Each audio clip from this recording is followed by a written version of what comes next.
Et pendant qu'il y allait, il arriva qu'ils furent guéris. L'un d'eux se voya guéri, revint sur ses pas, glorifiant Dieu à haute voix. Est-ce que quelqu'un peut dire avec moi, glorifiant Dieu à haute voix? Entre autres, il poussa le cri de la reconnaissance. Amen. Amen. Amen. Le thème de cet après-midi, c'est le cri de la reconnaissance. Ni alama ya kushukuru Mungu. Le cri de la reconnaissance. Alama ya kushukuru Mungu. Nous avons commencé notre grand thème depuis ce mercredi. Na tulianza tangu siku ya tatu. Et on était en train de parler sur la réaction de Dieu face à un cœur reconnaissant. Na tulikuwa tukoongea vitu ambavyo Mungu anafanya mbele ya roho ya shukrani. Plusieurs choses ont été dites. Na vitu vya mingi tulivisema. Je ne saurais pas recommencer. Na sitaweza rudilia. J'aimerais apporter un sous-thème cet après-midi. Lakini ndaleta ingine sous-thème sur le magharibi ya cri leo. de la reconnaissance. Juu ya sauti ya shukrani. Le cri de la reconnaissance. Sauti ya shukrani. Vous savez, bien-aimés, najua mpendwa, parlant de la prière, la Bible nous présente plusieurs cris.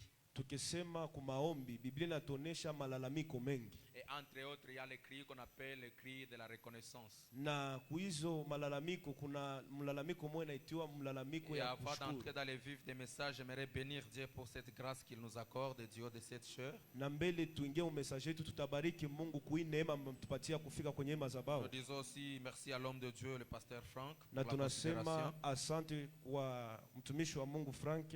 Merci à tous ses collaborateurs et à toute l'église également. Nous bénissons l'Éternel. Na tunasema asante kwa wote ambao wameongoza ibada na kanisa yote, tunabariki Mungu. Alléluia. Amen. Le cri de la reconnaissance. Sauti ya shukrani. Et avant de tout cri de reconnaissance, je pouvais énumérer plusieurs cris ou certains cris que la Bible nous présente. Na mbele tuoneshe sauti ya shukrani, tutaonesha malalamiko mengi ambao Biblia inatuonesha. Premièrement, dans la Bible, on parle des cris de détresse. Na katika Biblia wanatuonesha mlalamiko ya kukata tamaa. Amen. Amen. C'est lorsqu'une personne souffre.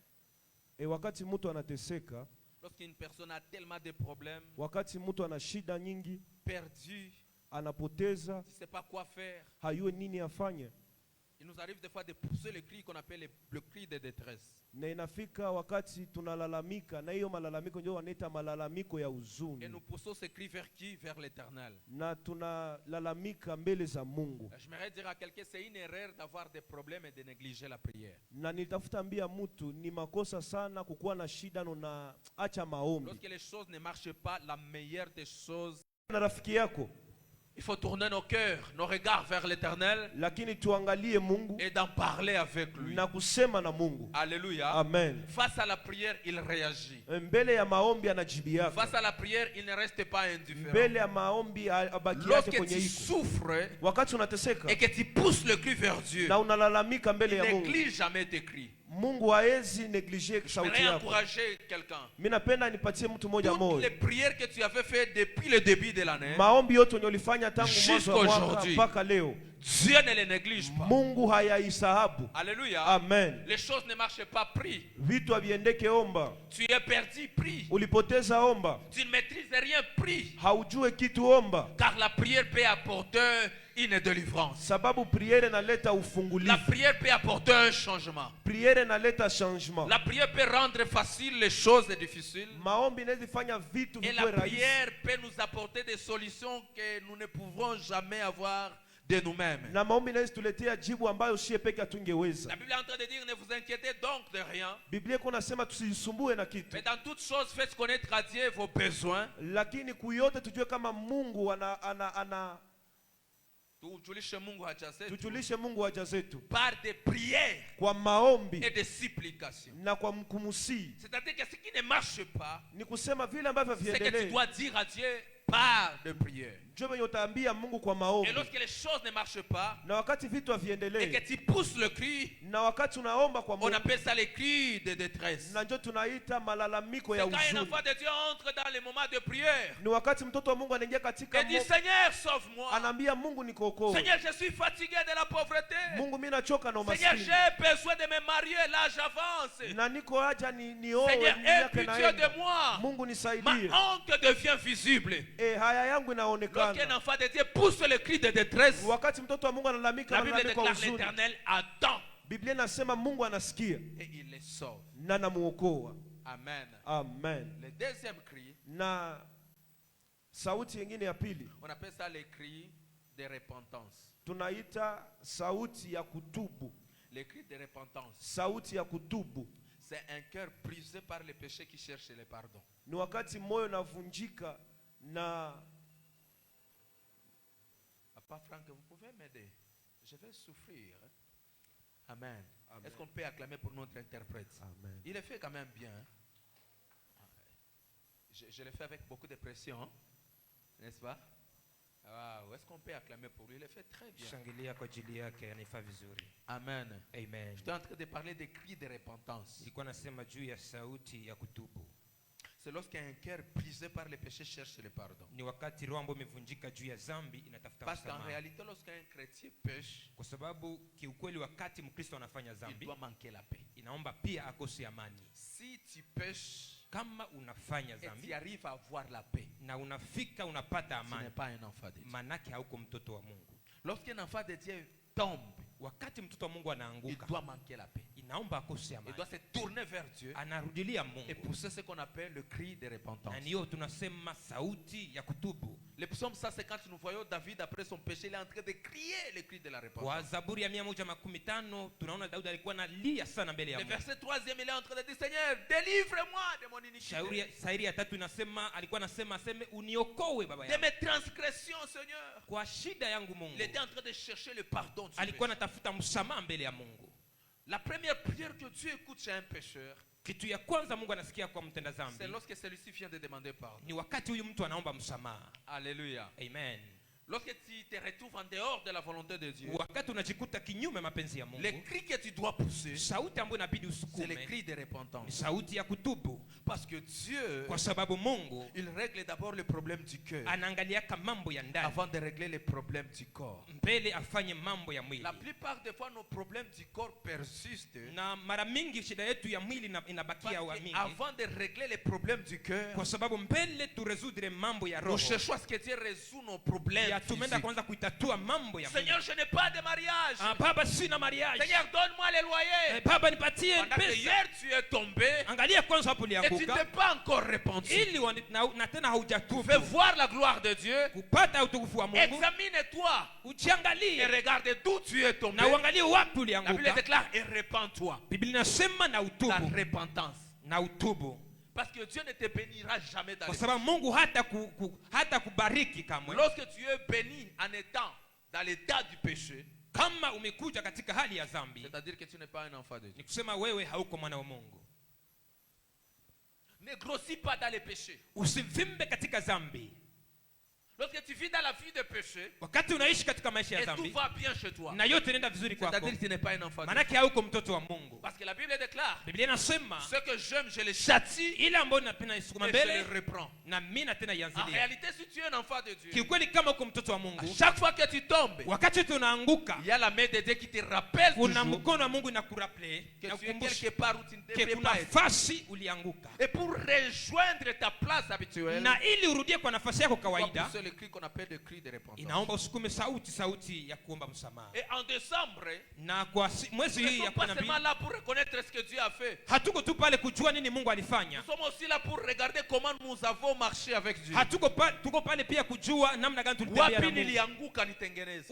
Où est-ce que je tombé que je puisse encore se repentir? Comment je suis marché avec Dieu. Est-ce que nitembea na Mungu? Combien de fois je me suis retrouvé par terre. Mara ngapi nijikuta chini? Combien de fois je me suis retrouvé en dehors de la Mara volonté ngapi de Dieu. nijikuta kinyume mapenzi Je ya vais Mungu? bien clôturer l'année. Vizuri kumaliza mwaka, Des fois, il faut regarder, observer d'où tu es tombé. inaomba kuangalia wapi Et ulianguka pousser le cri qu'on appelle le cri de la na repentance. utume sauti ya kuomba rehema kwa Par là Bwana. de la repentance, la Bible déclare sans laquelle personne ne verra Dieu. Kwa kusema juu ya msamaha, maandiko inasema kupitia hiyo mtu kama haifanyi hata mona Mungu. Amen. Amen. Quand on parle de la repentance, on parle de toba, n'est-ce pas? Ndio, wakati unasema juu ya msamaha, tunasema juu ya kutubu, toba. 1 Jean, chapitre 1er, le verset 9e, la Bible déclare, si nous confessons nos péchés, il est fidèle et juste pour nous les pardonner et pour nous purifier de toute nos iniquités. Hiyo shairi anasema kama tunatubu dhambi zetu, Yesu yuko tayari kutusamehe na kutukubali na kuturudilia upya na kutoka katika maisha yetu mabaya. Les cris de la repentance. Sauti ya kutubu. Amen. Amen. Les cris de la repentance. Sauti ya kutubu. La Bible déclare sans la repentance personne ne verra Dieu. Biblia inasema bila kutubu hakuna mtu atamuona Mungu. La durée n'efface pas les péchés. Na kukua sana La durée, ya wakati les années, mrefu, yes, haifanye dhambi. les jours n'effacent pas les péchés. Okay, masiku hazifanye dhambi. L'espace, la distance n'efface pas les péchés. Maespace na distance haifanye Tu dhambi. vois, quelqu'un peut tomber aujourd'hui. Taona mtu anaweza anguka leo, Il disparaît pendant 2 mois à l'église. anapotea labda miezi mbili Et kanisani. après 2 mois, il se présente. Nyuma ile miezi mbili anakuya, Kila kitu kinaendelea comme si c'est et normal. toute chose ça évolue bien Les comme 2 mois normal. là n'a pas effacé ton Na péché. ile miezi mbili haikuvuta dhambi yako. Ce qui efface les péchés, Ile ambayo inavuta c'est le dhambi sang de Jésus. ni ile damu ya Yesu. Quand la personne qui pêche crie repentance. Wakati mtu amefanya dhambi anatubu na kutubu maisha yake yote. Lorsqu'on te parlera de ton péché, peut-être tu vas dire, ah, bitu vile nilifanya depuis mwaka juzi. Wakati utakwambia juu ya dhambi yako utasema oh ce péché j'avais fait il y a vraiment 2 mois. Atoli bifanyaka 10 ans passés, kama Même si tu l'avais fait le 2 péché ans, reste 10 mois là. passés, le péché est toujours là. Amen. Amen. Nakwambia hii mambo yako inafunga juu ya dhambi, nasema mbona zile nilifanyaka 5 ans après. 5 ans après On te dit hayavuta que dhambi. tes choses sont bloquées à cause de tes péchés. Oh, j'avais fait ça 2 ans, 3 ans, 5 ans avant ou après. Unaanguka samedi una disparaître 2 semaines kisha dimanche nyingine unakia kukanisa, ile samedi dimanche hayavuta dhambi. Tu te viens maintenant, tu te fasses samedi, tu viens dimanche. Ce samedi-là ne fasse pas jamais les Tu péchés. veux être pardonné, demande à Dieu pardon. Unapenda usamehe, umwambie Mungu Pousse les unisamehe. cris de repentance. Usukume sauti ya msamaha. Et la distance n'efface pas les péchés. Na hiyo kukuwa umbali na Mungu Tu haivute pêches dhambi. à Bukavu, tu viens à Goma. Unafanya dhambi ukavu dhambi Le unakuja hapa fait de Goma. traverser le lac Kivu n'efface pas ton péché. Ile tu kuvuka lake Kivu haivute dhambi yako. Même si tu l'as fait à Chine, Hata kama ulifanya China, arriva à Goma, tu es toujours péché. umekuya Goma na huku tumfanya Ce qui dhambi. efface les péchés, Ile ambayo inavuta c'est dhambi le sang de ni Jésus. damu ya Yesu. Lorsque tu demandes pardon, Wakati unaomba msamaha, les cris de la repentance. sauti ya kutubu.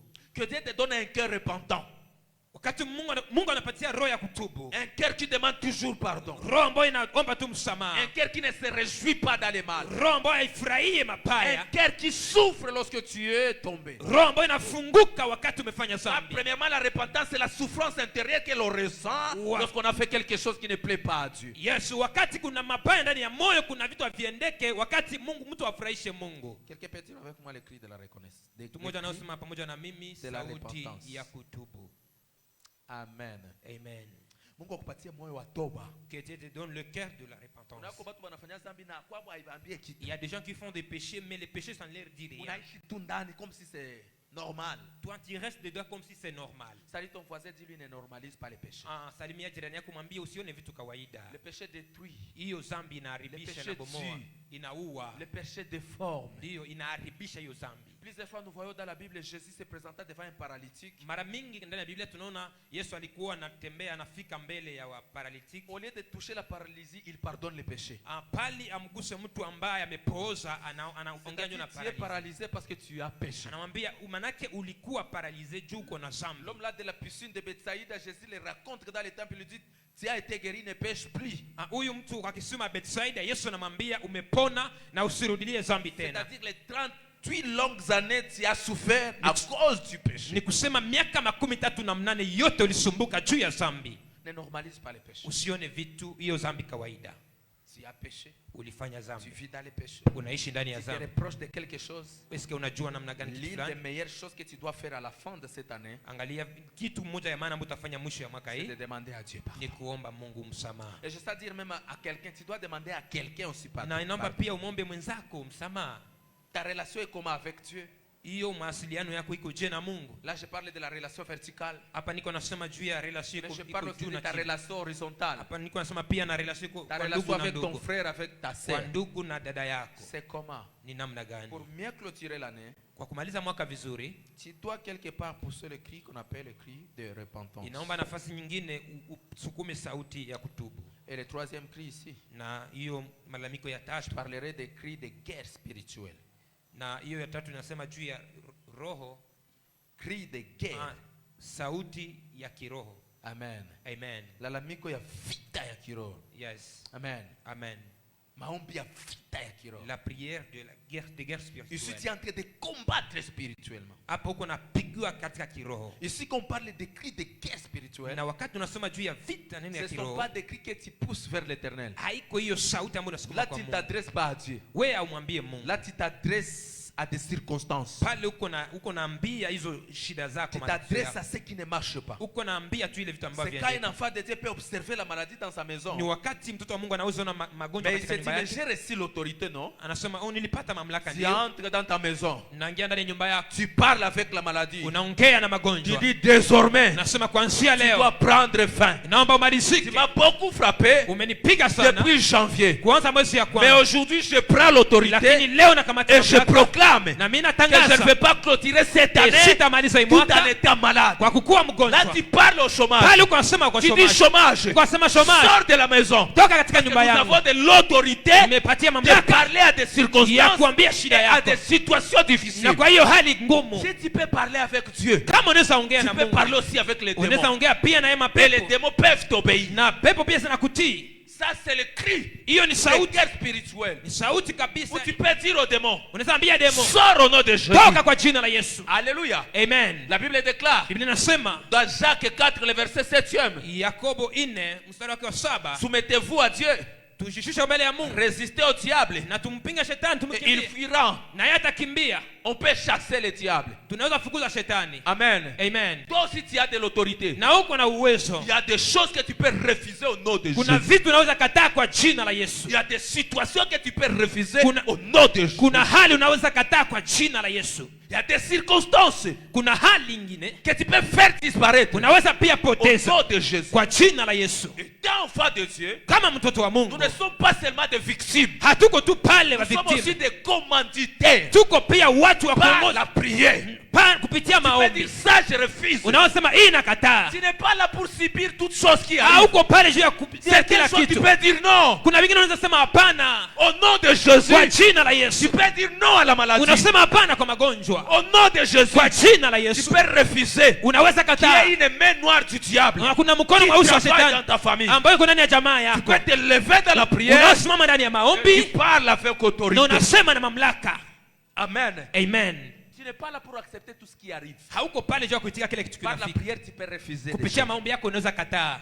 Allô? Halo. Par la prière, tu peux refuser. des Kupitia maombi choses. unaweza kataa. Tu n'es pas là pour terminer l'année. Hauko pale juu ya kumaliza Ici, mwaka. dunia na kuimposer. Tel que le monde te Tu peux pose. entrer dans la prière. Unaweza ingia ndani ya Et tu maombi dis, je refuse. na unasema mimi nakataa. Sitamaliza hii mwaka Je niko ne na peux pas lini. terminer cette année Tu comme dis ça. kila kilinilisha Tout ce qui m'a fait pleurer mpaka hapa jusqu'ici, mimi nakatala Mungu. je refuse Dieu Sitaingia nacho mu que je n'entre 2026. pas avec au 2026. Tu peux le faire. Oui, unaweza kuifanya. Amen. Amen. Je proclame Ninatangaza tout ce qui t'a fait pleurer kila ambacho ulifaa ulilia pendant 11 mois, katika miezi que ça 11, prenne fin au nom de Jésus. ikamate mwisho kwa jina la Yesu. Que Dieu ôte, Mungu aitoshe, que Dieu chasse, Mungu aitoshe que Dieu éloigne na aitoshe tout Bwana ce wewe. qui t'a fait du Kila mal. ambacho likufanya C'est vibaya possible inawezekana par le nom puissant kupitia jina de Jésus. la Yesu Kristo. Nous avons reçu le pouvoir, Tulipata nous mamlaka, avons reçu l'autorité pata et nous uwezo avons reçu la na puissance. tulipata uwezo.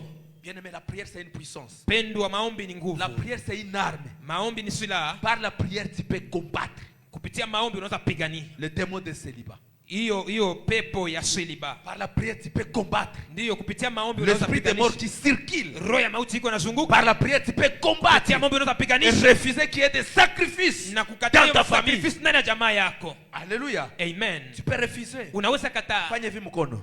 Fais comme ça, Sema kwa jina la Yesu. du au nom de Jésus. Sema kila masacrifice Chaque sacrifice zenye ulimwengu wagize que lipange le monde juu ya jamaa yangu, pour ma famille, juu ya watoto wangu, pour mes enfants, sema kwa jina la au Yesu. nom de Jésus, Sema mimi nazikataa. je les refuse. Sema pepo ya aksida Chaque démon ya d'accident, mwisho ya mwaka, fin de sema l'année, itakuwa nil et sans ça effet. soit nul et sans Sema effet. haitatumika mjamaa yangu. Travaille pas au Sema nom de kwa Jésus. jina la Yesu. Kwa jina Sema la Yesu. haitatumika mkanisa Ça va yetu. pas travailler dans Sema cette kwa église. jina la Au Yesu. nom de Jésus. Sema l'esprit de maladie. Que l'esprit de Dis maladie, je refuse. Au ninaikataa nom de Jésus. kwa jina la Yesu. Est-ce que tu crois ce que tu fais, Je unaamini ile si Mungu tu crois anafanya? ce que tu peux acclamer, Kama unaamini que ushangilie. Dieu te donne la victoire, Mungu akupatie que ushindi. Dieu te donne la Mungu protection, akupatie que Dieu ukingo. te donne une bonne santé, Mungu akupatie afya que celui qui nzuri. protège te protège. Mungu ambaye anachunga La Bible akakuchunge. déclare Israël, celui qui vous garde, Maandiko yanasema Israeli wale il Mungu ne sommeille, anakuchunga. il ne dort. Halali wala Je prie. sinzii. Ninaomba Qui est la main de Dieu qui veille kuwa sur mkono wa toi Mungu ambao niko juu et yako. sur ta famille à cette fin d'année. Hata kama mjua familia yako ni mwisho ya mwaka Na hii. bulozi akipita kwako asikuone kwa jina la Yesu. Amen. Amen. Amen. Tu peux déchirer les ordonnances. Unaweza katakata hiyo maordonance. La Bible déclare toute langue qui s'élèvera en justice contre nous, on la condamnera. Maandiko inasema ya kwamba kila kitu kitasimama juu yetu tutaenda kuifukuza na kuifunga. Celui qui t'a maudit peut être maudit par ta prière. Ule ambaye alikufunga au alikulana anaweza pia kukulaaniwa zaidi yako. Ça, ce sont des cris de guerre spirituelle. Hiyo ni masauti za kulalamika katika hali ya kupiganisha. Le quatrième cri, Na ya nne c'est ce qu'on appelle le cri de l'intercession. ni sauti ya maombi. Là, il y a de quoi manger, il y a de quoi boire. Pale tunaona ya kukula pia ya kukunywa. Il y a vraiment le message principal ou second principal Pale kabisa kuna ujumbe ambako kiini kabisa par rapport à mon passage ici à l'église Rehoboth. okay, ambayo ilifanya pia nipite hapa kwa kanisa Rehoboth. Vous voyez le cri de l'intercession? Unajua sauti ya kuomba C'est quand un enfant de Dieu entre dans la présence de Dieu, ni wakati mtoto wa Mungu anaingia ndani ya uwepo wa Mungu, pas avec ses besoins, hapana na shida au malalamiko yake, mais les besoins des autres. lakini pia maombi ya watu wengine. Ici, il ne prie pas pour ses propres requêtes, Yeye haombei mahitaji yake, il prie pour les requêtes peut-être de l'église, lakini anaombea tu mahitaji ya les kanisa requêtes du pays, au pia hitaji ya nchi. la requête d'un frère ou d'une sœur. Anaombea pia hitaji ya ndugu au Donc kaka tu yake. entres en prière, Unaingia ndani ya maombi pas pour prier pour toi-même, hapana juu ya kujiombea, mais pour prier pour les autres. lakini kuombea wengine.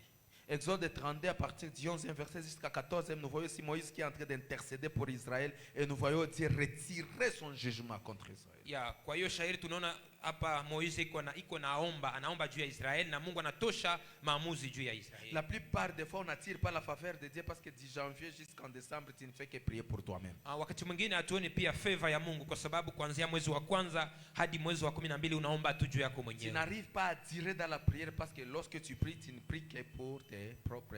Ikale sana katika maombi kwa sababu wakati unaomba tu juu yako mwenyewe, aombe Si juu je ya commence wengine. à prier pour mes problèmes, peut-être 30 minutes suffit.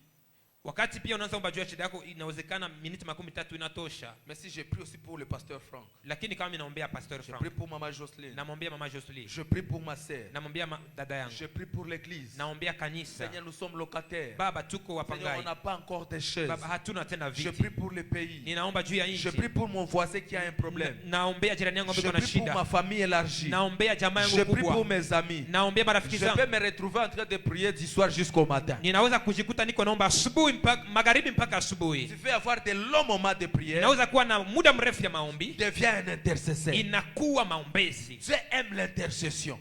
Mungu anapendaka Écoute, maombezi. lorsque tu fais Wakati unafanya des autres ta priorité quand tu pries, wakati unafanya wengine priority wakati unaomba, Dieu fera de toi sa priorité lorsqu'il exauce. wakati Mungu pia atafanya we priority wakati C'est anajibia. pourquoi tu peux prier pour l'église. Ndio unaweza ombea Mais kanisa, lorsque Dieu vient exaucer l'église, lakini wakati Mungu anakia jibia il commence kanisa, d'abord par t'exaucer anaanza kwanza et puis il ukujibia, exauce l'église. pia anajibia kanisa.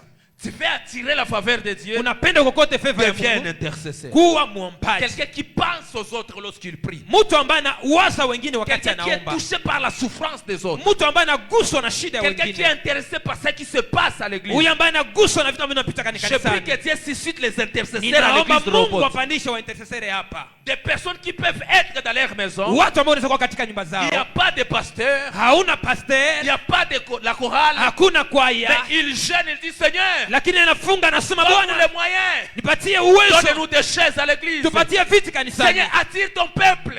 Mungu saidia taifa Seigneur, lako. je prie pour le culte de dimanche. Ninaombea ibada ya siku ya Il y a pili. personne et pourtant tu pries pour l'église. Kuna watu pia wanaombea juu ya Jusqu'à kanisa. ce que Dieu regarde. Kwa sababu Mungu anaona. Il dit, ça c'est mon enfant. Anasema Hein? huyu ni mtoto wangu. L'intercession. Maombezi. Que Dieu suscite l'esprit d'intercession ici. Mungu asimamishe roho ya maombezi ndani mwako. Que Dieu nous donne une église qui intercède. Mungu atupatie kanisa la maombezi kwa kuomba. Une église qui est touchée par la souffrance des Kanisa autres. ambayo inaguswa na mateso ya watu wengine. Vous voyez, lorsqu'on parle de l'intercession, Unajua wakati tunasoma juu ya maombezi, notez ceci, c'est 4 ou 5 choses. Uandike hii ni vitu 4 au vitu 5. La première des choses, l'intercession attire la faveur de Dieu. Kitu ya kwanza ambayo maombezi inakukuta kwa Mungu Et la miséricorde de Dieu. ni huruma ya Mungu. Quand quelqu'un prie pour les autres, Wakati mtu anaombia wengine, Dieu écoute avec compassion. Mungu anasikiaka na huruma. Ukiona ndugu yako kuna kia mkanisa kiato ilishaenda lupengo, unaenda mchumba unamuombea, tu touches directement la faveur de Dieu. Amen. Alléluia. Amen. Maombi unaombea bengine, j'ai comme l'impression que Mungu anaisikiaka mbiombio kushinda ulijiombe. La prière que tu pries pour les autres, Dieu l'écoute directement plus que ce que tu pries pour toi-même. Maombi unaombea kanisa, La prière que tu pries pour l'église, ça attire la faveur de Dieu. oui, inakukuta uwepo wa Dieu Mungu. agit avec compassion. Inaweza tendea Agit pia na avec huruma. miséricorde. Mungu anafanya na huruma. Alléluia. Amen. L'intercession. Maombezi.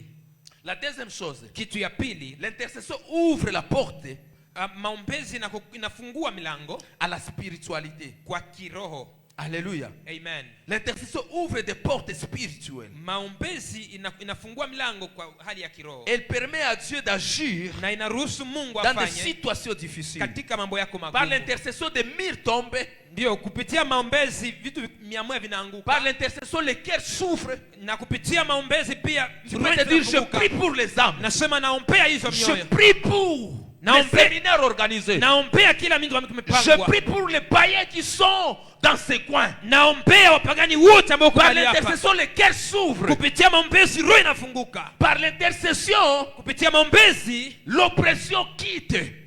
shida Les zinatoka. démons quittent les gens. Ndio vitu vinatoka. Il y a watu. des délivrances Kuna ufungulivu par l'intercession. kupitia maombezi. Lorsque nous intercédons, Wakati tuko il y a tunaomba les miracles qui kuna s'opèrent. miujiza inafanyika.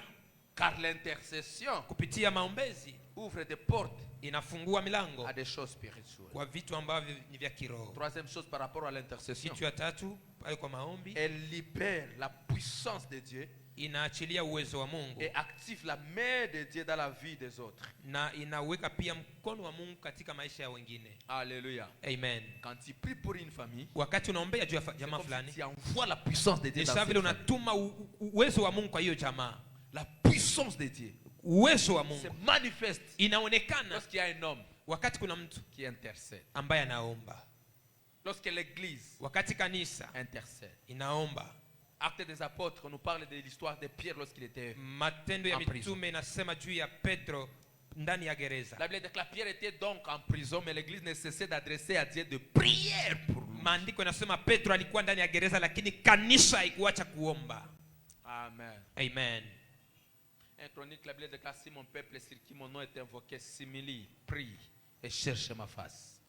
Kroniki ndio nasema kama taifa langu wanashuka na kutafuta uso wangu Si se détournent de leur mauvaise voie, na kama wanaacha njia zao mbaya, la Bible déclare je l'exaucerai du haut du ciel, Biblia inasema nitawajibu kutoka mbinguni, je pardonnerai son péché nitazamee dhambi zao et je guérirai son pays. na nitasaidia tena nchi yao. Votre intercession peut apporter même le salut dans notre pays. Ndio hata kuomba kwako inaweza kuleta tena pia salia maokovu katika nchi yako. Quatrième chose, l'intercession renforce l'amour et la compassion. Kitu ya ine, intercession au maombezi inaweka tena nguvu kwa kuleta upendo. Tu vois, quand tu pries pour quelqu'un, Unajua wakati unaomba juu ya mtu, upendo yako kwa ule mtu inaongezeka l'amour na huruma yako kwa ule mtu et inaongezeka. la compassion s'augmente. Quand je préparais ce message, Dieu m'a parlé Wakati nilikuwa natarisha hii Mungu aliniambia et j'ai réalisé que na nikajua kwamba mtu malinikosea sana maisha, la personne qui m'avait fait du mal dans la mwenye vie roho yangu inashindwa et samehe. que mon cœur n'a jamais Pour que vraiment, nianze mupendo, pour que je commence à il l'aimer, faut nianze muombe. il faut que je commence à prier pour lui. Plus tu pries pour lui, Zaidi unaomba juu plus l'amour yake, va commencer à se ni créer dans pale ton cœur. mapenzi itakuya jena ndani Unaona yako. kwa watu wenye mtu asaabake facilement. Mais il y a Ukimuona roho des gens, inaluma. il y a des gens que quelqu'un ne peut jamais oublier facilement. Les Kwa cœurs watu toujours waliacha saignent. bidonda ya ndani Il y a muroho. des gens qui t'ont toujours blessé. Même si tu sais que je dois pardonner, kila kumuona unasikiaka c'est comme si en réalité tu n'as pas encore. Hata kama naweza fika wakati wa kumsamaha, lakini naangalia nasema ndani mwa kumbe kuna kitu fulani hakija Vous kwako. savez, il y a des gens qui savent blesser. Unajua kuna watu ambao wanajua kuumiza. Anakublesser mpaka kilonda iko na profondeur. Il te blesse avec la plaie vraiment qui a la Malheureusement, les profondeur. akwa njoo alikublesser mais wewe njoo ile kilonda inafunga. Il peut être c'est lui qui t'a blessé, mais c'est toi maintenant que ce plaie là commence maintenant S'il y a à quelqu'un détruire. qui tu n'arrives pas à pardonner facilement, Kama kuna mtu ambaye haufikie kwa kumsamehe mbio mbio, commence à prier pour lui. anza Tu umwombee. vas voir comment ton cœur va s'ouvrir. Utaona vile roho yako Tu vas itajifungua, l'aimer utampenda et tu vas le pardonner. na utamsamehe. Des fois, c'est ce fiancé-là qui t'a aimé pendant 5 ans. Inawezekana huyo fiancé rafiki yako alikupenda miaka Il a 5, pris tout ton temps, alikamata wakati wako wote, mais il est parti doter à côté. lakini akaenda oa sehemu pengine. C'est cet ami-là, tu t'es confié à lui, Ni ule rafiki ndiye ulikuwa kabisa umejiunga na yeye tu t'es sana, dévoilé, na ukajiacha wazi, il a tout dit, kila kitu kasema, mais il est parti tout raconter. lakini akaenda fasi nyingine. Ukazaraulika. Il a vraiment été, À chaque fois que tu le vois, na wakati unamuona c'est ça comme si la vieille nature monte. unasikia kitu akiendeki ndani mwako kimevunja kabisa. Commence à prier pour lui. Anza umwombee. L'intercession Maombezi renforce l'amour inaongeza nguvu, yani mapendo et la compassion. na huruma. Quand tu pries pour les autres, Wakati unaombea wengine, ton cœur guérit. roho yako inapona. Alléluia. Amen. Quand tu pries pour les autres, Wakati unaombea tu wengine, guéris ton cœur. unaponesha roho yako. Amen. Amen. C'est pourquoi la Bible dit, Ndio maana prie Biblia même pour inasema- tes ennemis. Biblia inasema uombee maadui zako. Amen. Amen. Tu dois commencer à prier pour quelqu'un. Hein? Inaomba uanze ombee mtu. L'intercession fait grandir spirituellement Maombi inafanya mtu akomae kiroho, et développe les sensibilités à la voix du Saint-Esprit. na inakupatia pia kujua kusikia sauti ya Mungu. Alléluia. Amen. Lorsque tu es un intercesseur, Wakati uko muombaji, lorsque tu passes du temps en train de prier pour les autres, wakati unapitisha muda wako juu ya kuombea même si c'est wengine, pour l'église que tu pries, hata kama ni juu ya kanisa ndio naomba, écoute, c'est toi qui grandis. sikia ni wewe ndio uko na komaa. Kiro uko na komala, Spirituellement tu es en train de grandir. uko na kemba kiro. Tu es en train de grandir. Quand tu pries pour les autres, Wakati unaombea tu pries wengine, pour le pays, unaombea juu ya tu nchi, pries pour l'église. unaombea kanisa, Écoute, la Sikia. sensibilité à la voix du Saint-Esprit, kusikia sana sauti ya Mungu. inafunguka. Wisasuvre. Plus tu passes du temps dans la prière, Zaidi unaendelea kama maombi, plus l'écoute, ni ndio la kusikia. sensibilité. Kusikia. Tu veux commencer à écouter Dieu, à Unaweza- écouter Dieu. Unaanza kusikia Mungu. Deviens un intercesseur. Ndio unakuwa unapenda kabisa usikie Mungu, anza Tu kuwa muombaji. grandiras spirituellement. Utakomaa kiroho. Masikio ya roho itafunguka. Tes spirituels vont s'ouvrir. Tu comprendras la manière, Utaanza elewa namna la façon où Dieu opère, où il parle. hali ambayo Mungu anasema. La Bible déclare Moïse était au-dessus de la montagne. Biblia inasema Moise alikuwa yule ya Il a mlima, fait 40 jours alifanya siku 40 et 40 nuits. na siku Il 40 ne na traitait usiku na pas ses mchana. propres problèmes. Hakuendaka juu ya Il shida yake traitait les mwenyewe, problèmes de la nation, alikuwa nenda juu ya shida les ya problèmes taifa, du peuple. juu ya shida ya Mais watu. lorsqu'il descendait de la montagne, Sasa wakati alikuwa anashuka juu ya c'est lui mlima, qui était transformé. yeye ndio alikuwa Il amebadilishwa, rayonnait. alikuwa Il amengaa, ressemblait presque à Dieu. alifanana pia Il ne Mungu, priait pas pour lui. alikuwa haombe Il juu priait yake, pour les autres. alikuwa anaombea Mais parce qu'il wengine. était en train d'intercéder, Wakati alikuwa il naomba, est monté de dimension spirituelle. akapanda ngazi. On ne regardait pas Moïse. Hawakuangalia Parce Moise qu'il alikuwa na angara. parce qu'il est en train de Mpaka rayonner balikuwa banamfunika njoo batu bamkaribie. jusqu'au point où le couvrait, jusqu'au point Lorsque que les tu gens te pries pour voient. les autres, Wakati unaombea c'est wengine, toi qui reçois une ni puissance. wewe ndio unakuwa na nguvu. Tu grandis spirituellement. Unapanda Tu kiroho, es transformé unageuzwa par la présence de Dieu. ndani ya uwepo wa Mungu. Même si tu pries pour l'église, Hata kama unaombea kanisa, ne t'inquiète pas. usiogope, C'est toi qui seras transformé. ni wewe ndio utabadilishwa. Alléluia. Amen. Salimia basi mwenzako mwambie usikuwe nakuwa egoiste sio naomba. Saluer quelqu'un qui a te codé. Que Dieu nous donne une église des intercesseurs au nom de Jésus. Mungu akupatie roho ya baumbaji. Une église des gens qui aiment la prière. Kanisa ambayo ya watu wanapenda Les maombi. femmes qui prient. Mama ambao Les hommes wanaomba. qui prient. Baba ambao wanaomba. L'église qui ne se fatigue pas des programmes de prière. Kanisa ambao ichoke Une katika mipango église za qui maombi. jeûne. Kanisa ambayo Pas une inafunga. église de fainéants. Hapana kanisa ya Pas une wadhaifu. église de bébés spirituels. Hapana kanisa ya watoto wa Pas de kiroho. prière de 10 minutes. Hapana maombi ya Pas dakika de 10. prière de 30 Hapana minutes. maombi ya dakika Tu 13. pries jusqu'à ce que Unaomba la mpaka puissance de Dieu commence à se uwepo ya manifester. Mungu inaonekana. Tu vis la prière Unaishi maombi jusqu'à ce que ton ennemi devienne intimidé. mpaka adui yako anakuwa anakuogopa, anakuwa Moïse, intimidé. lorsqu'il descendait, Moise wakati alikuwa anashuka, il rayonnait. alikuwa anang'aa. Il y avait les éclats. Kulikuwa kabisa maekle, C'est ce qu'on ilikuwa appelle la pale. puissance de la prière. Ilikuwa na uwezo wa Le maombi. feu de la prière. Moto ya maombi. Que Dieu suscite l'esprit de la Mungu prière. ainue roho ya maombi. L'esprit d'intercession. Roho ya maombezi. Alléluia. Amen. L'intercession accomplit la volonté de Dieu. Maombi inatimiza mapenzi ya Mungu. Quand tu intercèdes, Wakati unaomba, tu deviens collaborateur avec Dieu.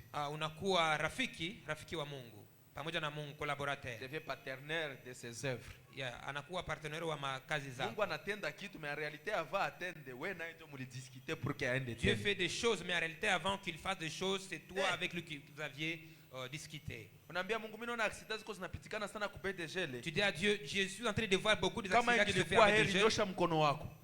Maana mkono ya Mungu inaenda tenda ku BDG le juu na Mungu Maintenant, la main mlidiscuter. de Dieu va maintenant faire des choses avec des jeunes parce que c'est toi avec Dieu qui ont parlé. Amen. Amen. Ça c'est l'intercession. Hiyo ni maombezi. Et le dernier cri pour ne pas prendre Na beaucoup de sauti ya temps, mwisho c'est le cri de la reconnaissance. ni sauti ya kujitambua.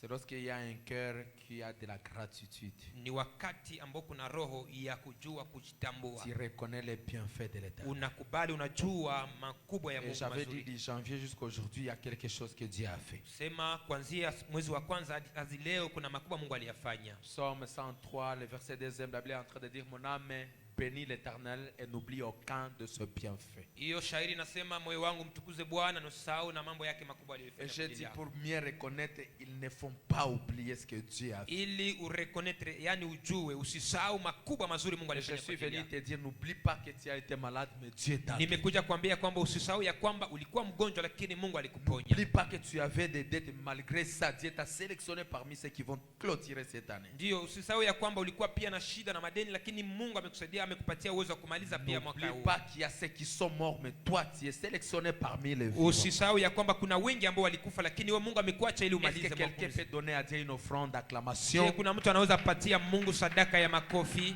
Le psaume 150, le verset 6 est en train de dire que tout celui qui respire loue le nom de l'Éternel. Hiyo Zaburi ya 115 nasema aseme na kila anayepumua amtukuse Même si je Bwana. n'ai pas encore acheté la maison, je loue Dieu pour le souffle Hata de kama vie si qui auza marche. nyumba na mtukusa Mungu juu ya sufuri yangu ya Même maisha. si je n'ai pas tout ce que je voulais avoir, je bénis Dieu parce que quand même je suis vivant. Hata kama siyapata vile nilikuwa natafuta na mtukuza Mungu juu niko Pour la mzima. bonne santé qu'il m'a donnée, que son nom soit béni. Pia ile ambayo Mungu alipatia na mtukuza Mungu, jina yake Je ibarikiwe. n'oublierai jamais ce que Dieu a fait pour moi. Usisahau nini Mungu alifanya kwa ajili Il a yako. fait de grandes choses. Alifanya vitu vikubwa. Alléluia. Amen. Il dit mon âme bénit Sema l'Éternel moyo wangu mtukuse et Bwana n'oublie aucun de ses na bienfaits. usisahau mazuri Je yake. vous ai dit tout ou chaque bienfait non reconnu finit toujours par disparaître. Nikwambie ya mazuri ambayo Mungu alifanya haipashwe tu kuondoka. Souviens-toi, tu n'as pas de souliers, mais tu as quand même des pieds pour porter des souliers. Kumbuka hauna viatu lakini huko hapa na miguu yako pia na viatu. Souviens-toi, tu n'es pas véhiculé, mais quand même tu as des pieds. Tu peux quand même marcher, tu n'es pas Ndio, paralytique. kumbuka hauna gari lakini uko na miguu, unatembea mpaka umefika Je hapa. sens dire à quelqu'un, Nataka nimwambie tu as mtu, commencé cette année avec tes deux pieds. umeanza hii mwaka na miguu Et yako tu es à la mbili fin de cette année avec tes deux pieds. na uko mwisho na miguu yako miwili. Glorifie l'Éternel. Inua Bwana. Kuko batu walifanya accident Il y a kumoto des gens wakakata qui ont miguu. fait des accidents, on a coupé leurs Si pieds. tu peux marcher, Kama unaweza même tembea, si tu n'as pas de quoi payer les hata transports, kama hauna ya kulipa transport, bénis le nom de l'Éternel. inua jina ya Mungu. Le cri de la reconnaissance, Sauti ya c'est kujitambua lorsque tu te tournes vers ni Dieu, wakati unageukia pas Mungu, pour demander, unamwambia Baba, pour dire Seigneur merci. unamwambia merci Mungu. Le Dieu le prêt Hiyo était guéri. Mais la Bible parle de 10e. Biblia inasema, Lorsqu'on parle de Dieu le prêt, wakati unasema juu ya wana wa Wakoma. ukoma 10, ah, yes, Dieu les a guéris, Jésus les a guéris. ndio Yesu aliwaponyesha wote. Mais la Bible déclare parmi les 10, Lakini Biblia inasema ndani ya wale watu il 10 y avait un kulikuwa mmoja qui est revenu vers Jésus. ambaye alirudia kwa Yesu, Pas pour demander ce qu'il manquait, hapana kuomba vile alikuwa mais nakosa, c'était pour dire à Jésus merci lakini akimwambia Yesu pour ce que asante Jésus avait fait. juu ya ile ambayo ulifanya juu yangu. Et comme il avait un cœur reconnaissant, Kwa sababu alikuwa na roho ya kujitambua, roho Jésus ya a shukrani. sauvé sa vie. Yesu alisaidia maisha Le yake. cri de la reconnaissance. Sauti ya La kujitambua, Bible déclare, il est revenu alirudia et il a rendu gloire à Dieu à haute voix. akarudia na kuleta utukufu La kwa Mungu kwa sauti reconnaissance, kubwa. Ndani ya Ne te kujitambua permet pas de rester calme. haikuambia ubakie kimya. La reconnaissance te pousse toujours à adorer, Ndio hii kutambua makubwa ya Mungu Aloué. inakuabudu na kumtukuza Mungu à témoigner, na ushuhudie, à pousser le cri de joie. kusukuma sauti ya furaha. Est-ce que quelqu'un peut pousser le Je, cri? kuna mtu ambaye iko hapa anasukuma Est-ce sauti que tu yake peux ya furaha, acclamer Dieu? unaoshangilia Est-ce Bwana. que tu peux lui dire merci pour tout ce que Tunamwambia tu as merci fait? sana kwa yote ambayo yafanya. L'église l'église Rehoboth, nous avons de quoi dire à Jésus merci. Kanisa Rehoboth tuna mengi tunazomwambia Une Bwana. église de moins de 3 mois n'a jamais ressemblé à votre église.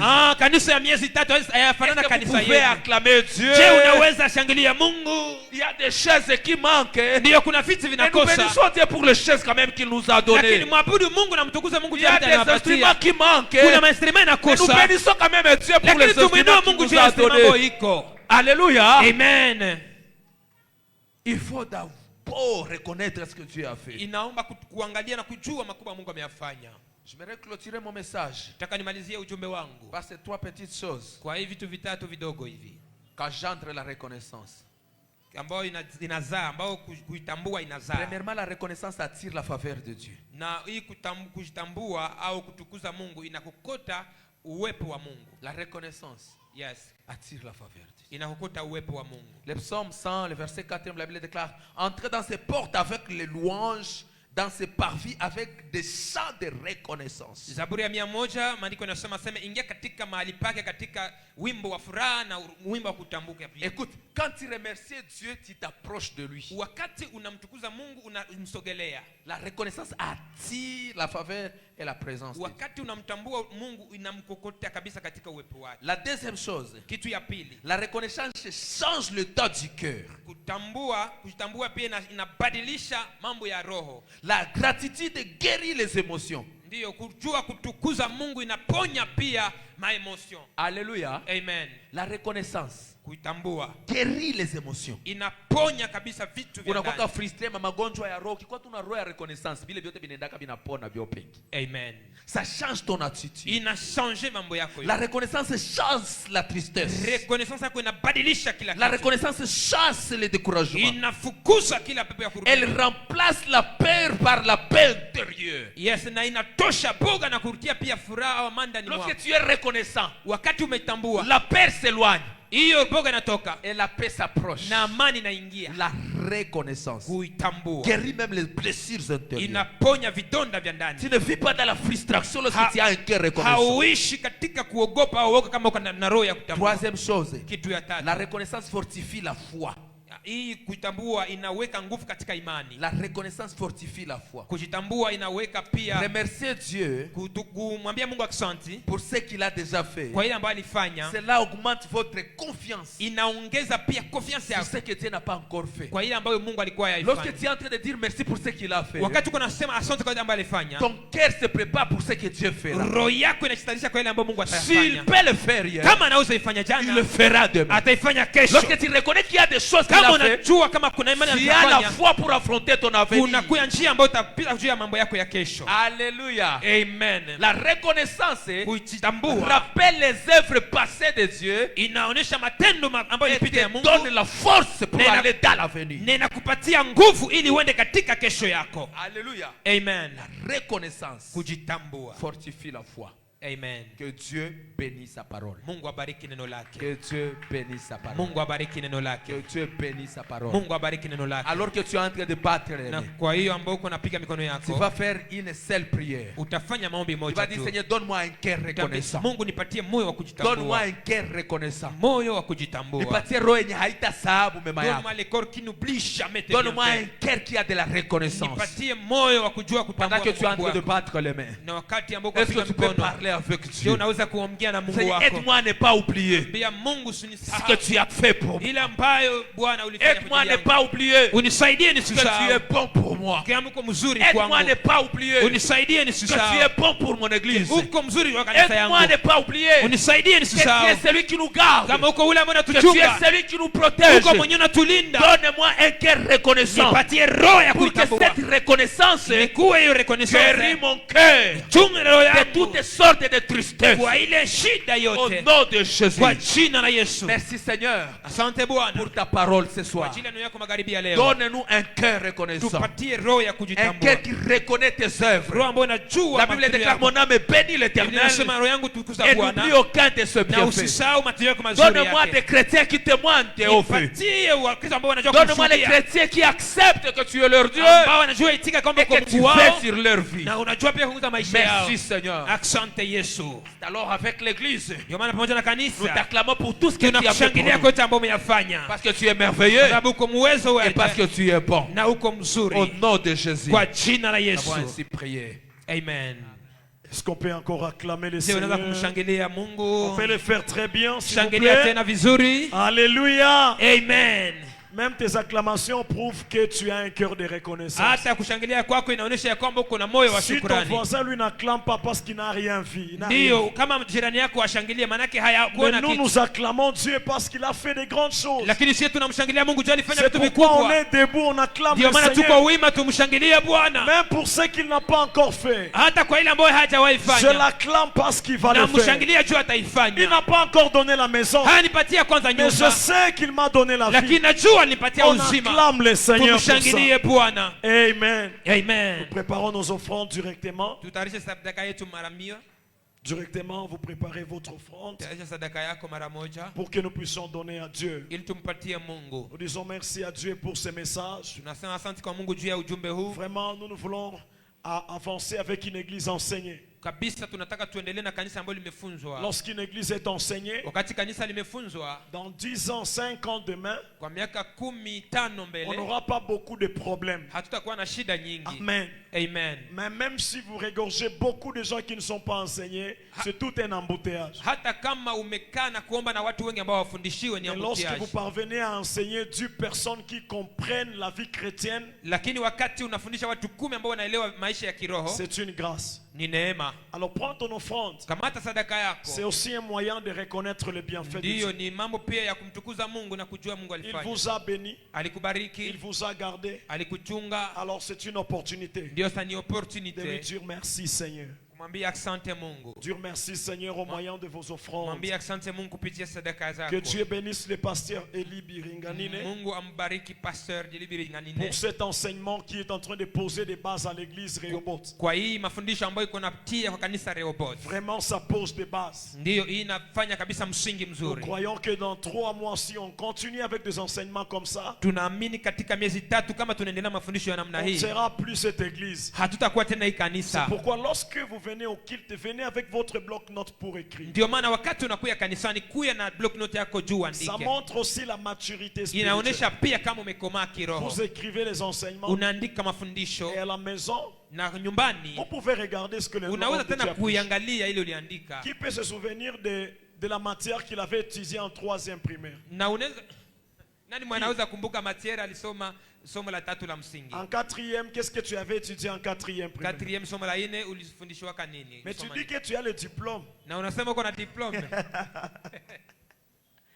Alléluia. Même Amen. si je vous pose la question, les questions qu'on vous avait posées le jour des examens d'État, est-ce que tu te souviens? Hata kama ningekuuliza swali ambao walikuuliza kwa Maintenant, examen les d'État, diplômes que tu as, ça sert à quoi? ile diploma uko nayo Si inasaidia tu ne nini? connais même pas les questions auxquelles tu avais réussi pour avoir le diplôme. Kama hujua hata question yenye walikuulizaka kule kwa examen kwa Mais moi, exeta parfois, juu. il m'arrive d'entrer dans mes notes, je me souviens des enseignements qu'on étudie encore lorsque j'étais à l'église Na là-bas. mimi nafikaka wakati mwa mimi naangalia fasi niliandikaka nakumbuka ile ambayo nilisoma wakati nilikuwa ningali kwa masomo. Écrivez, église. Andika kanisa. Maman, viens avec ton cahier et ton bloc-notes. Mama kuya na block note yako, Il agenda va arriver yako. un moment où vous êtes malade. Kutafika wakati utakuwa uko Vous mgonjwa. n'avez pas la force de venir à l'église. Hauna nguvu ya kukuya Tu kanisani. peux prendre ton cahier. Unaweza kamata kae Tu vas yako. commencer à faire passer. Unaanza angalia Ah, ndani je yake. me souviens. Ah, Le unakumbuka. pasteur Eli nous avait prêché. Ah, pastor Elia alitufundisha. Il nous avait prêché sur la reconnaissance. Alituambiaka juu ya kujitambua. Même si tu es dans le lit de l'hôpital, Hata kama uko katika kitanda ya mais tu vas hospitali. reconnaître le bien de Dieu parce qu'il y a d'autres qui sont déjà dans la morgue. Na utakundua pia ukubwa wa Mungu kwa sababu kuna wengine pia biko morgue. On peut être tous à l'hôpital, mais on n'a pas la même position à l'hôpital. Tunaweza kuwa wote katika hospitali lakini Certains sote hatuko sont sawa. à la maternité, Kuna wengine biko maternité. d'autres sont dans les soins intensifs, Bingine biko masoins intensifs. d'autres sont dans la morgue. Bingine biko mu morgue. Et chacun saura reconnaître les bienfaits de Dieu par rapport à la position Na que kila vous mtu occupez. atajua uwezo wa Mungu kulingana na nafasi ambapo iko. Que Dieu bénisse son serviteur. Mungu abariki mtumishi wake. Amen. Amen. Alors le dimanche, Sasa siku ya Mungu comme je l'ai dit, kama vile nilisema, si Dieu vous bénit, kama Mungu anatubariki, vous trouvez $4, unapata $4, $4. viens avec une chaise. Kuya na kiti moja. Amen. Amen. Viens avec une chaise à l'église. Kuya na kiti moja Parce kanisani. que les problèmes, ce sont des chaises. Kwa sababu tatizo ni viti. Le dimanche passé, Na dimanche iliyopita nous avons vu comment est-ce qu'on a connu un problème. tuliona namna gani tulipata shida. Et ça m'a fait peur. Na iliniletea oga. Je me suis dit, Nikajiambia mais le dimanche prochain, ça sera comment? dimanche ambayo inakuwa itakuwa namna gani. Alors nous prions vraiment Sasa tuko tunaomba kabisa que Dieu touche le cœur de ses enfants Mungu aguse mioyo ya watoto wake afin que nous ayons des chaises. ili tupate viti. Alléluia. Amen. Amen. Amen. Vous voulez qu'on reste comme ça? Napenda tubakie hivi. Mnapenda tuyaze tu ibiti na watu wasiongezeke Vous voulez tena. qu'on remplisse maintenant ces choses que les autres ne viennent Alors quand pas. Dieu vous montre déjà que le nombre est en train de déborder, Namna gani pia Mungu atuoneshe vitu kama watu wako naongezeka. prenons le temps Tukamate wakati de chercher aussi, kwa kutafuta pia acheter une chaise à l'église. kutafuta pia kuuza kiti kanisani C'est très important. ni ya maana sana. Mais aussi notre pasteur, Na ndio pia hata na pastere wetu notre visiteur, ambaye ni mgeni le dimanche, il va, je crois le lundi, il doit déjà voyager pour Kampala. siku ya kwanza atarudia atasafiri kwenda Kampala. Et quand même, il a fait un long voyage pour venir nous amener ces messages. Na kiukweli amesafiri sana muda mrefu na safari kubwa ili atuletee ujumbe C'est huu. la raison pour laquelle, Ndiyo maana si Dieu vous touche pendant la semaine, kama Mungu anakugusa katika ne wiki, laissez pas toute la charge à l'église. usiache charge yote juu ya Vous kanisa. pouvez dire, papa, Unaweza ambia baba, je voulais payer les billets nataka nilipe billet de cet homme de Dieu ya mtumishi wa qui Mungu. va à Kampala. Anaenda Kampala. J'aimerais que son voyage soit supporté par moi. Napenda safari yake ni mimi ndiyo niichukue. Ici à Kampala, c'est $20. Hapa na Kampala ni $20. Vous venez me voir. Ukiniona, Me dites, papa, moi je vais le faire. naambia baba mimi nitaifanya. Ou soit vous allez payer son ténalier. Mama ténalier ningapi? Hein? $25. Ishashuka. Shapunguka bei. $25. C'est 25 ou 15? C'est pas 15? Combien? Ça peut être 15. $15, quelque chose. $25.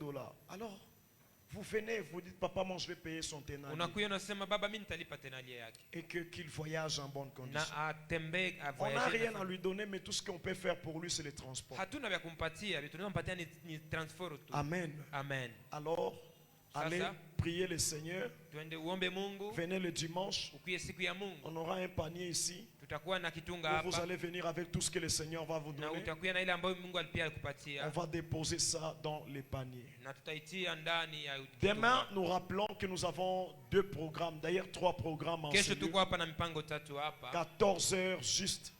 Saa 8 kamili. La répétition de la chorale commence déjà. Repetition chorale itaanza Si tayari. vous êtes à la chorale, Kama uko ndani ya chorale, venez étant préparés kuya na umejiandaa pour que ili nous puissions avoir un très bon culte le dimanche. tupate ibada nzuri ya siku ya pili, À ya siku ya Mungu. à partir de 14 heures toujours, Kuanzia hiyo 14 les protocoles. ba protocol. Venez avant le temps. Mkuye mbele ya wakati. Venez arranger la salle Mkuye muarrange comme vous le faites vile pour mnaifanyaka. que notre culte soit bien préparé. le Ili ibada dimanche. yetu tarishiwe vizuri. Et le soir, Na magharibi tous les serviteurs de l'église, watumishi wote wa kanisa on va passer nuit ici tafanya usiku mzima hapa pour avoir une discussion autour de l'œuvre de Dieu ili kuzungumuza na kujadiliana juu ya kazi ya Mungu et savoir comment est-ce que nous allons servir le dimanche. na kuangalia namna gani tutatumika dimanche. Demain aussi, Kesho pia on aura de visites. tutakuwa na kutembelea watu, Tous les serviteurs de Dieu watumishi wa Mungu wote arrivés ici à 15 heures. kufika hapa saa Nous allons 9. visiter quelques familles Tutatembelea majamaa moja pour moja inviter nos voisins. ili pia hata kualika majirani Ne soyons zetu, pas une église où nous venons prier seuls.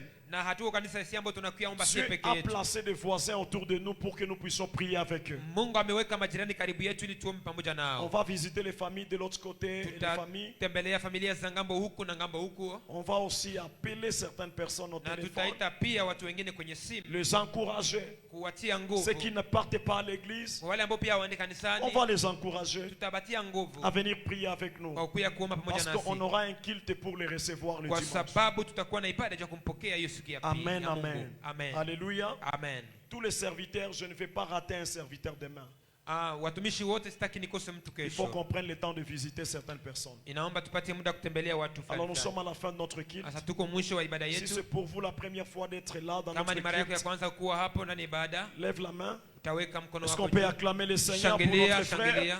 On acclame le Seigneur très bien pour notre Shangilia frère. Mungu vizuri Mon sana. frère, bienvenue. Ndugu yetu karibu Que le sana. Seigneur te bénisse. Mungu akubariki. Après Kilt, Nyuma ya ne ibada soyez pas rapide. usikue mbio kwenda. Vous allez rester. Utabakia, J'aurai le temps de parler avec vous. utakuwa na muda wa kuongea na Et wewe. ça sera une grande Na bénédiction. itakuwa baraka On kubwa. est debout. Tusimame sote. Nous allons clôturer notre Kilt. Tunaenda kupunguza maliza ibada yetu. On est debout. Tusimame. Et pendant ce moment, Na kwa hii wakati j'aimerais d'abord que nous puissions prier. Soyez aussi reconnaissants. nitaka kwanza tuombe, tukue kwanza tunatambua Même Mungu si alifanya. tu n'as pas encore tout ce que tu attendais. Hata kama hauna yote ambayo ulikuwa unataka Mais il y a upate. quand même des choses que Dieu a déjà fait. Kuna vitu ambavyo Mungu tu Ce alifanya. soir, Hii magharibi avant de quitter l'église, mbele ya kutoka kanisani. dis à Dieu merci. Ampia Mungu asante. Merci pour la femme que tu m'as donnée. Asante juu ya mke umenipa. Merci pour le mari que tu m'as donné. Asante